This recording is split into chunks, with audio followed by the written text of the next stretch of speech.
Bismillahirrahmanirrahim. Assalamualaikum warahmatullahi wabarakatuh. Alhamdulillah wassalatu wassalamu ala rasulillah habibina Sayyidina Muhammad bin Abdullah wa ala alihi wa ashabihi wa mawalah. Amma ba'd. Para perindu ridha Allah, para pecinta baginda Nabi Muhammad sallallahu alaihi wasallam yang kami cintai. Ada sesuatu yang sangat menyakitkan. Akan tapi kadang kita tidak menyadari. Yang semestinya penyakit itu akan kita buang, tapi justru kita piara. Yaitu rasa benci dan dendam kepada seseorang. Anda bayangkan saat ini, dalam beberapa menit yang singkat ini, coba Anda bayangkan, kalau Anda benci kepada seseorang, lihat, Anda melihat orangnya saja tidak senang. Bukankah itu sakit di dalam hati? Anda melihat rumahnya yang dibangun megah, Anda pun juga sakit. Anda melihat mobilnya, Anda sakit. Bahkan mungkin anaknya lewat di rumah Anda, dia anak kecil, polos, tidak punya dosa, Anda pun tidak senang. Anaknya dia.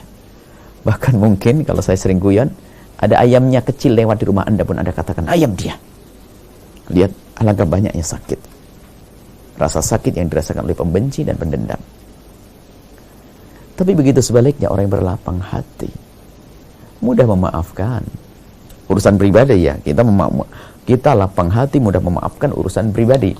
Kalau urusan Allah, Nabi Muhammad dicaci, Al-Quran diganggu, agama dinodai, harus marah. Ini maksud kami urusan pribadi. Kalau Anda punya dendam dan benci kepada seseorang, capek hidup Anda.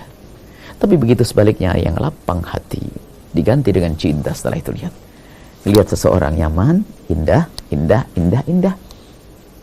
Karena kita hidup tidak dengan kebencian. Dan kalau orang hidup dengan kebencian, jadi apapun dia nggak baik. Jadi ustadz pembenci, lihat kerjaannya nyaci maki orang. Si fakir yang pembenci, lihat jadi pendengki yang semakin sakit dalam keseharian. Dalam bersaing ekonomi, dia menjadi jahat dan culas. Tidak ada baiknya pembenci. Akan tapi bagi orang yang hatinya memaafkan, Masya Allah, akan diganti oleh Allah dengan cinta dan hiburannya banyak sekali. Bahkan dia akan merasa terhibur. Bukan di saat dia mendapatkannya. Bahkan di saat dia memberi pun bisa senang. Kalau kita senang dan mencintai seseorang, kita bisa berikan hadiah, lalu dia senang, kita bangga. Kenapa kok bisa senang? Karena kita mencintai dia. Maka inilah yang sering diserukan oleh Allah. Dalam hadis qudsi, masalah ainal mutahabuna bijalali, orang hidup dengan cinta, hidupnya akan indah, dan kelak di padang mahsyar akan mendapatkan payung Allah, di saat tidak ada lagi payung selain payung Allah subhanahu wa ta'ala. Maka ayo pangkas kebencian di hati Anda. Nggak ada gunanya Anda miara kebencian.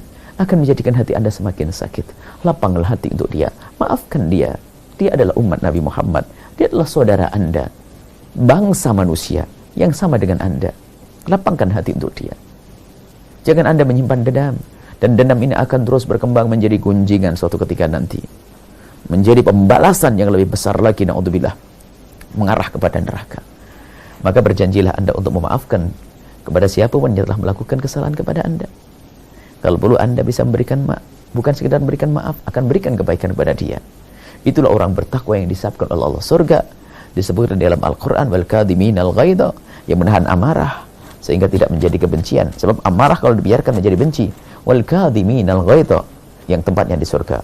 Orang yang menahan amarah, aku tidak boleh marah, itu saudaraku, itu kerabatku, sanak kerabatku. Ini akhlak mulia, indah. Coba kalau Anda melihat orang bisa menahan amarah. Bukan sekedar dia menahan amarah, tapi memaafkan kepada orang berbuat salah kepadanya. Setelah memaafkan, dipangkas sekaligus, bukan sekedar dicabut itu penyakit, tapi dipangkas, dibersihkan. Wallahu yuhibbul muhsinin, berbuat baik. Disakiti malah berbuat baik. Itukah orang mulia? Inilah orang mulia. Akan tapi ada orang hidupnya dengan dendam, marah dengan sini, marah dengan situ. Bahkan na'udzubillah, begitu busuknya hatinya sampai dia tidak rela. Bahkan mungkin mengatakan, demi Allah aku tidak rela sampai hari akhir, aku tuntut di akhirat. Capek. Menuntut di akhirat capek. Tapi kalau orang memaafkan saat ini, hari ini, di dunia akan menjadi pahala yang luar biasa di hadapan Allah Subhanahu wa taala. Maka mari buka hati, lapang hati, maafkan siapapun yang berbuat salah kepada Anda. Jangan biarkan amarah dan kebencian Anda terus mengakar, akan menjadi sebab penyakit yang banyak di dalam hati Anda. Itulah, kalau dendam dibiarkan, kebencian kita biarkan, maka itu akan menjadi penyakit yang luar biasa. Dan alangkah banyaknya orang yang tidak menyadari ternyata miara penyakit tersebut tidak dipangkas dan tidak dibuang. Bagaimana kita bisa menghilangkan penyakit benci dan dengki? Akan kita hadirkan pada silsilah berikutnya insyaallah. Wallahu a'lam bishawab. Assalamualaikum warahmatullahi wabarakatuh.